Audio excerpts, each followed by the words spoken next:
Assalamualaikum warahmatullahi wabarakatuh. Innal hamdalillah nahmaduhu wa nasta'inuhu wa nastaghfiruh wa na'udzu billahi min syururi anfusina wa min sayyiati a'malina may yahdihillahu fala mudhill lahu wa la yudhlil fala hadiyalah.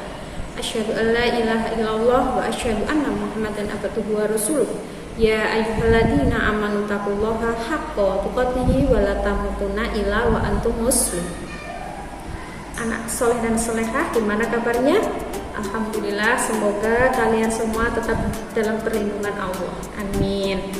Anakku yang soleh dan solehah, hari ini kita ketemu lagi pada pembelajaran pendidikan agama Islam kelas 6. Materi hari ini yaitu materi zakat. Nah, di kelas 6 ini kita masuk di semester 1 ya anak-anak ya.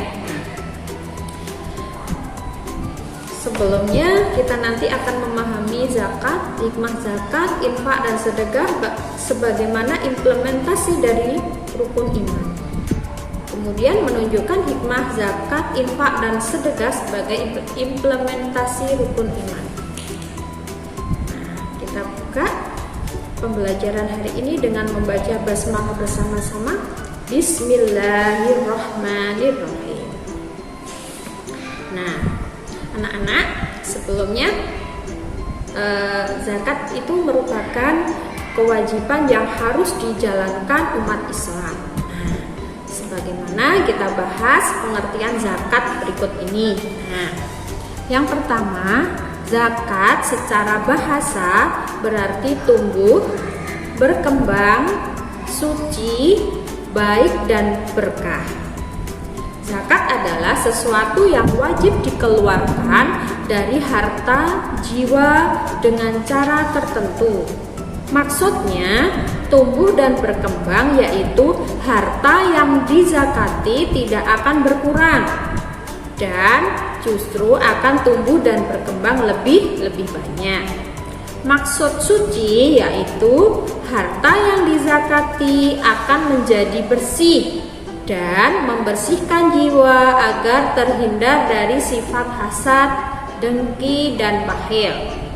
Maksudnya, baik dan berkah yaitu harta yang dizakati akan menjadi baik sehingga dapat memperbaiki kualitas harta dan amal kita. Lanjut anak-anak.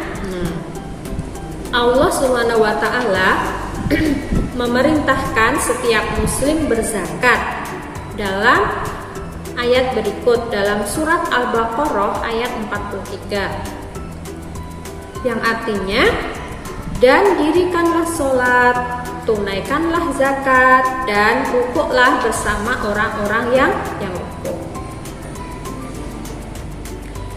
Secara garis besar, zakat dibagi menjadi dua, yaitu zakat fitrah dan zakat mal. Apa itu zakat fitrah? Kita bahas ya.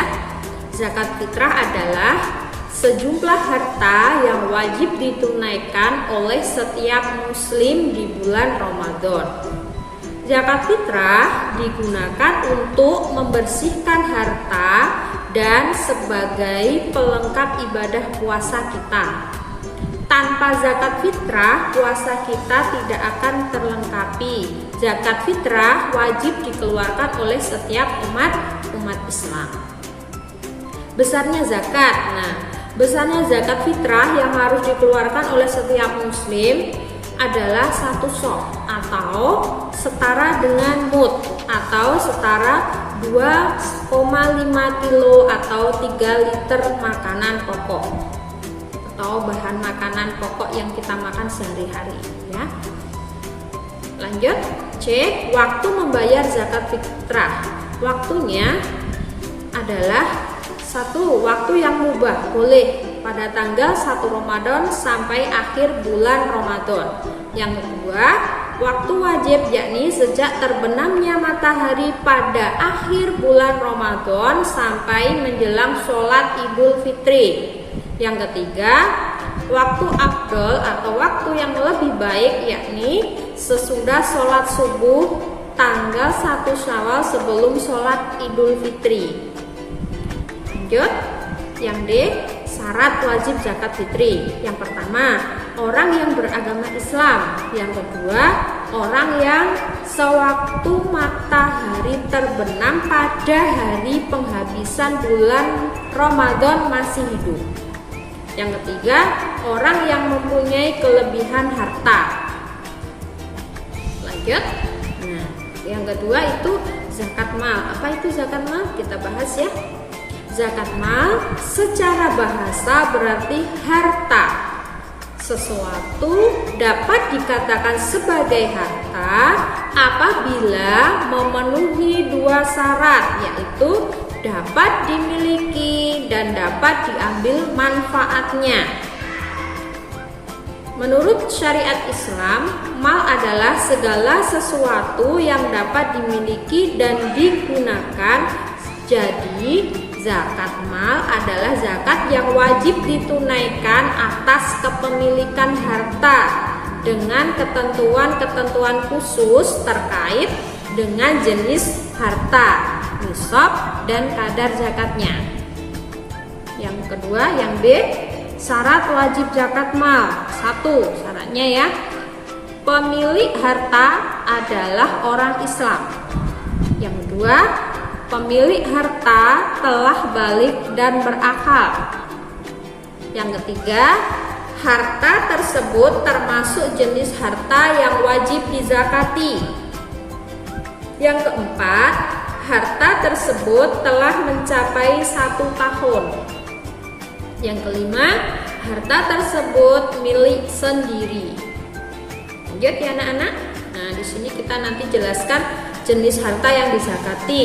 Yang pertama, binatang ternak. Yang kedua, emas dan perak. Yang ketiga, hasil pertanian dan perkebunan. Yang keempat, hasil perniagaan. Yang kelima, rikas atau barang-barang temuan. Jadi kalau punya barang temuan yang berharga, kita wajib menzakati. B, orang yang berhak menerima zakat. Jadi tidak semua orang menerima zakat. Nah, ini ditentukan ada 8 asnaf. Dalam surat At-Taubah ayat 60, orang-orang yang berhak menerima zakat adalah sebagai berikut. 1, fakir. Yang kedua, miskin. Yang ketiga, amil. Yang keempat, mu'alaf. Yang kelima, riqab, budak atau hamba sahaya. Yang keenam, gharim. Yang ketujuh, fisabilillah. Yang kedelapan, ibnu sabil. Nah, itu orang-orang yang berhak menerima zakat. Selain itu, membayar zakat ada hikmahnya. Hikmah membayar zakat diantaranya yang pertama, membantu fakir miskin. Yang kedua, membersihkan diri sendiri dari sifat kikir dan pelit. Yang ketiga, membersihkan jiwa dan harta. Yang keempat, menunjukkan rasa syukur. Yang kelima, didoakan oleh malaikat. Yang keenam, menghindari kesenjangan sosial antara si miskin dan si kaya. 7, mencegah timbulnya kejahatan yang timbul oleh kelemahan ekonomi. Itu tadi ya anak-anakku yang soleh dan solehah, ulasan tentang zakat, dimana nanti kalian akan menemui pada bab yang keempat.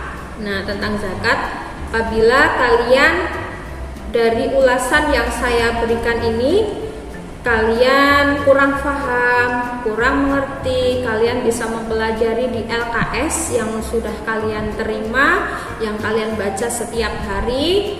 Kemudian bisa juga nanti kalian putar lagi video ini, diulang-ulang sehingga kalian bisa mengerti dan paham. Nah, mungkin itu anak-anakku yang soleh dan solehah, tetap semangat ya anak-anakku. Nah, semoga pembelajaran hari ini dapat manfaat barokah dunia dan akhirat. Anak-anakku, kita tutup pembelajaran hari ini dengan mengucap alhamdulillah bersama-sama. Alhamdulillahirabbil alamin. Semoga Allah selalu melindungi kita semua, semoga kita selalu dijaga dari perbuatan yang baik. Amin. Wassalamualaikum warahmatullahi wabarakatuh.